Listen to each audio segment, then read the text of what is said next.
అధికారంలో ఉన్న రాజకీయ పార్టీ నాయకుల పేర్లు చెప్పి మోసగించడం ఇటీవల అలవాటుగా మారింది. 2 రోజుల క్రితం చంద్రబాబు పిఏన్ అంటూ కూడా డబ్బులు వసూలు చేసినటువంటి ఘటన రాష్ట్ర వ్యాప్తంగా సంచలనం సృష్టించింది. దీనికి సంబంధించి విజయవాడ పోలీసులు కూడా కేసు నమోదు చేశారు.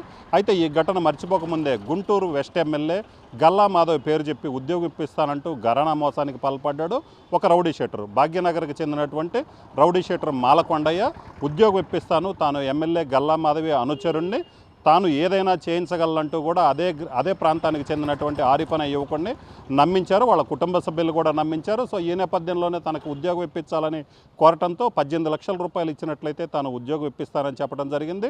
దీంతో ఎమ్మెల్యే గల్లా మాధవి అనుచరుణని చెప్పుకోవటంతో వాళ్ళు నమ్మేసి ఏదైతే రౌడీ షీటర్ మాలకొండకి 18 లక్షలు ఇచ్చారు. అయితే 18 లక్షలు ఇచ్చిన తర్వాత ఎంతకీ ఉద్యోగం ఇప్పించకపోవడంతో అనుమానం వచ్చినటువంటి ఆరిఫ్ కుటుంబ సభ్యులు కూడా ఏదైతే రౌడీ షీటర్ మాలకొండని ప్రశ్నించడం జరిగింది. అయితే అప్పటి నుంచి కూడా వీళ్ళకి కనిపించకుండా తిరగటము, కనిపిస్తే ఏదో ఒక సమాధానం చెబుతున్నటువంటి నేపథ్యంలో తాము మోసపోయామని భావించినటువంటి బాధితులు పట్టాభిపురం పోలీసులకు ఫిర్యాదు చేయడం జరిగింది. దీంతో కేసు నమోదు చేసినటువంటి పోలీసులు దర్యాప్తు ప్రారంభించారు. అయితే ఈ విషయం తెలుసుకున్నటువంటి ఎమ్మెల్యే గల్లా మాధవి కూడా చాలా సీరియస్ అయ్యారు. ఎందుకంటే తన పేరు చెప్పుకొని ఈ విధంగా అక్రమ వసూళ్లకు పాల్పడటం, అధికార దుర్వినియోగానికి పాల్పడటం మీద ఆమె తీవ్రంగా అసహనం వ్యక్తం చేశారు.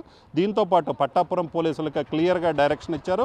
ఇలాంటి ఘటనలకు పాల్పడిన వాళ్ళందరినీ ఎవరిని వదిలిపెట్టద్దు, ఖచ్చితంగా చట్ట ప్రకారం చర్యలు తీసుకోవాలని కూడా ఆమె పోలీసులకు సూచించడం జరిగింది. అయితే ఈ ఘటన జరిగిన తర్వాత ఏదైతే ఎమ్మెల్యే గల్లా మాధవి కార్యాలయం వద్ద కూడా ఎవరైనా సరే ఏదైనా పనుల కోసం వచ్చినప్పుడు ఎవరు కూడా ఎటువంటి బహుమతులు తీసుకొని రావద్దు, అలాగే ఎవరైనా మిమ్మల్ని అడిగినట్లయితే తన దృష్టికి తీసుకొని రావాలంటూ కూడా ఆమె ఒక ఫ్లెక్సీ కూడా ఏర్పాటు చేయడం అనేది ఇప్పుడు గుంటూరులో సంచలనంగా మారింది. మొత్తం మీద చూసుకున్నట్లయితే గల్లా మాధవి పేరు చెప్పి రౌడీ షీటర్ డబ్బులు వసూలు చేయడం అనేది అయితే మాత్రం గుంటూరులో సంచలనంగా మారిందని చెప్పుకోవచ్చు.